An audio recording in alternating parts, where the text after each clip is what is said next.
Let me share a story that began in silence and led me to one of the strangest and most beautiful experiences of my life. This is the story of how a boy who could hardly speak with his peers, who was afraid even to say a simple thought aloud, suddenly received a revelation that changed his whole sense of what life means. My name is Vladislav Levinstein, and I want to offer you the path that brought me to what I call the rule of zero order, a teaching about the source from which all of existence is born. But before I speak of wonders and insights, you need to know where I started. Without the context of the pain, without a sense of that abyss I lived in, you won't truly feel the depth of the transformation I went through. I was born in 1997 in Minsk, Belarus, into an ordinary family with 4 children, me, 2 brothers, and a sister. On the surface it looked like a normal childhood. Life, however, had other plans. When I was 4, in 2001, my family made a decision that turned everything upside down. We moved to Israel, a land of contrasts, of heat and light, a whole new world for a little Belarusian boy. My father worked as a loader at the airport, my mother as an office secretary. Those years were hard, years of adaptation, years of struggling to survive. I spent almost all my childhood there, and those years left a deep mark on my character. At the start of school, teachers noticed something different. I couldn't sit still, my mind jumped from thought to thought, focus was almost impossible. That's when they diagnosed me with ADHD. It was more than a label, it felt like a sentence that shaped my life for many years. I was moved to a special class for kids like me, and from then on I felt different, not like the others. Still, as a child I tried not to dwell on it. I spent afternoons running with friends, doing parkour, that incredible practice of becoming one with the city, overcoming obstacles with jumps and movement. It felt like freedom, it felt like flying. But everything changed in 2007 when my older brother introduced me to computer games. From that moment I was hard to pull away from the screen. I traded the real world, parkour, friends, the streets, for virtual worlds where I could be anyone, where nobody judged my accent or my strangeness. Around that time we also got a cat, Seema, from a shelter. I loved her, she was one of the few beings who accepted me fully, without demands or conditions. When I was about 10 something else happened that reveals the richness of my inner life. I fell in love. Not with a girl from class, but with an imagined heroine from the anime cardcaptor Sakura, a magical girl named Sakura. It sounds odd, but that was the only kind of love available to me then. I was a dreamer, deeply immersed in an inner world far richer and more complex than anyone around me suspected. I also had strange emotional episodes, sudden fits of rage, bursts of hysterical laughter. I could hear a joke and laugh for so long I couldn't stop, as if a wave of energy had taken hold of me. People wrote me off as an odd, neurotic boy. They didn't see the inner struggle. Then came 2009 and the economic crisis that changed everything. My father lost his job. Our already fragile family situation became harder. We returned to Belarus, to Minsk. In spring of 2009 I found myself back in my homeland, a place I barely remembered, a place where my Russian was awkward. School assessment placed me shockingly low. I was assigned 2 grades below my age and switched to homeschooling. I felt ashamed, broken, like something inside me was defective. But the teacher who worked with me at home was patient, and within 6 months I could read and write Russian and joined a regular school. Academically I was mediocre, I won't hide that.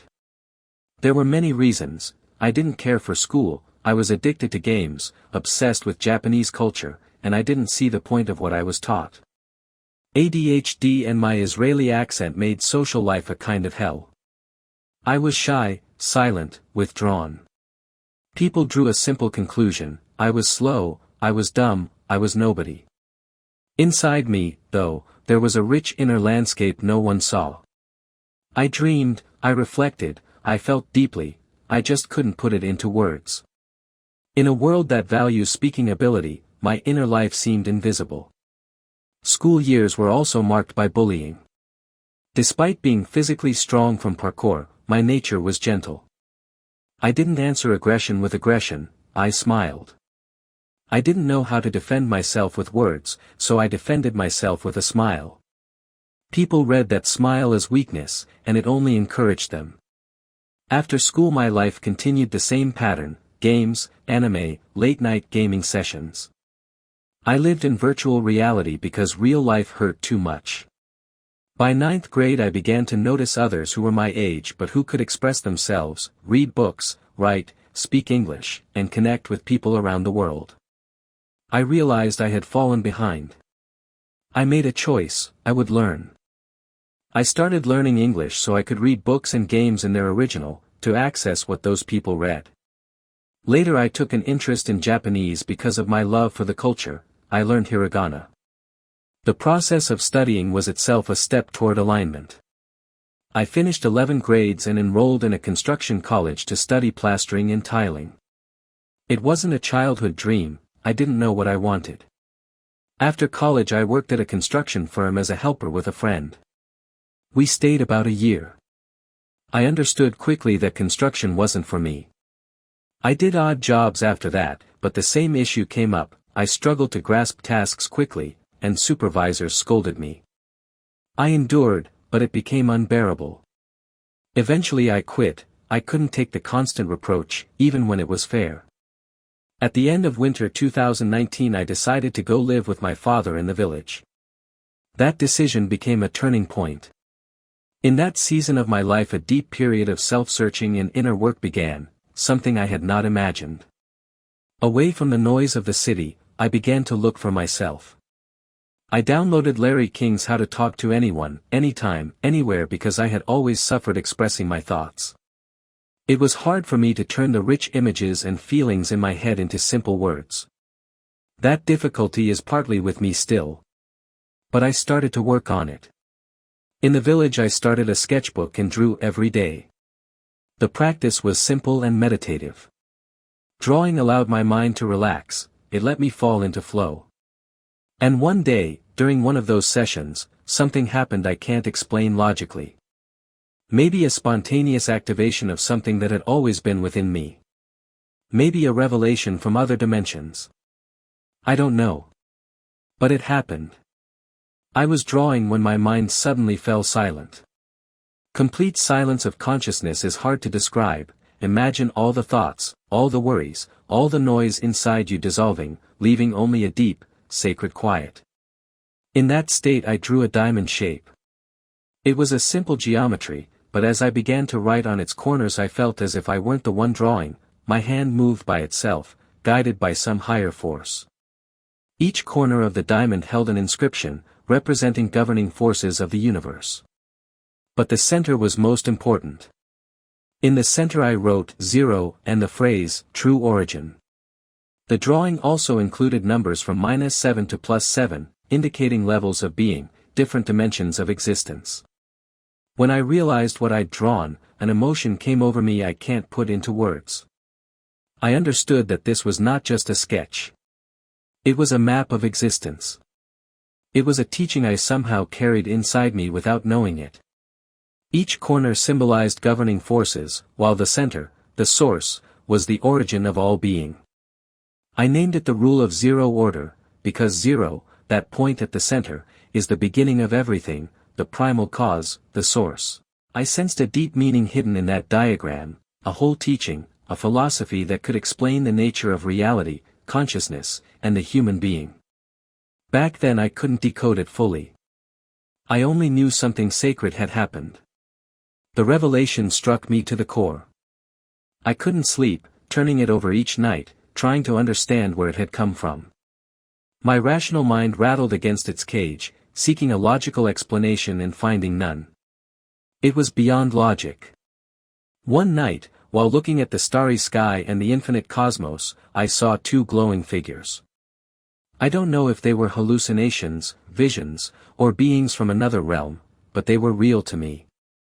I began to cry, tears of gratitude, of understanding, of touching something far larger than myself.